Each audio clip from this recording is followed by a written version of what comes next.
Kena satu sông cầu rạp an của ông cửu thọ mê cha bà chăm bật sự phóng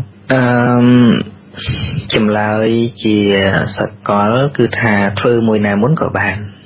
thơ mùi nào muốn có bàn ôi tại ca đập nòm nút bọn hai nhầm bì phò phải giỏi vì mình bỏ con thà bộ cô thơ khuôn anh ban cục khnia tơ chăm bạch tơ bạp nhận đợt tế tế ưu tiên họ đôi chia sọc ngày cửu nữ sẽ có chia laiឬក៏គ្រូបង្រៀននយោបាយ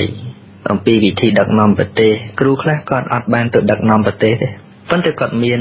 ចំណេះដឹងផ្នែកហ្នឹងគាត់ធ្វើខ្លួនឯងអត់បានគាត់មិនអាចក្លាយជានាយករដ្ឋមន្ត្រីគាត់មិនអាចក្លាយជាស្អីទេប៉ុន្តែគាត់អាចបង្រៀនឲ្យគេទៅធ្វើអញ្ចឹងបានដូច្នេះឲ្យតែចំណេះដឹងក្នុងការអប់រំទូនមានអ្នកដទៃហ្នឹងអប់រំអំពីបញ្ហាល្អលះបង់សេចក្តីអាក្រក់ឲ្យតាំងនៅក្នុងសេចក្តីល្អ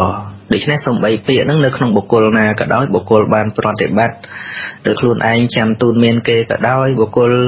មិនបានប្រតិបត្តិដោយខ្លួនឯងហើយទូនមានក៏ដោយក៏ប៉ុន្តែព្រះពុទ្ធតម្រាស់ទ្រង់ត្រាស់ថាបុគ្គលអប់រំទូនមានគេយ៉ាងណាខ្លួនឯងក៏គួរធ្វើយ៉ាងនោះទៅមិនលំបាកក្រោយនឹងព្រះពុទ្ធសម្ដែងអញ្ចឹងណាអានេះនិយាយអំពីការមិនលំបាកក្រោយទេមិនលំបាកក្រោយមិនឧទាហរណ៍ថាយើងបង្រៀនគេឲ្យធ្វើល្អប៉ុន្តែខ្លួនយើងមិនបានធ្វើល្អពាក្យវាត្រឡប់មកវិញ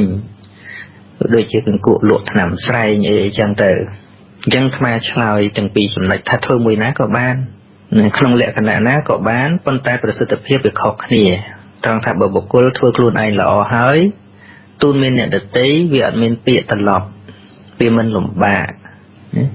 ក៏ប៉ុន្តែប្រសិនបើទូនមានតែគេតែខ្លួនឯងធ្វើអាក្រក់អានឹងវាមានអាពាក្យដែលមិនល្អត្រឡប់មកវិញឬក៏ថាប្រសិទ្ធភាពនៃការបង្រៀនរបស់យើងនោះប្រសិទ្ធភាពនៃការទូនមានរបស់យើងវាមិនសូវមានប្រសិទ្ធភាពវាមិនសូវមានធម៌ពលឥទ្ធិពលសំដៅឥទ្ធិពលនឹងចឹងប៉ុណ្្នឹងឯងអ្នកសួរហ្នឹងក៏អាត្មាគិតថាក៏យល់រឿងហ្នឹងដែរ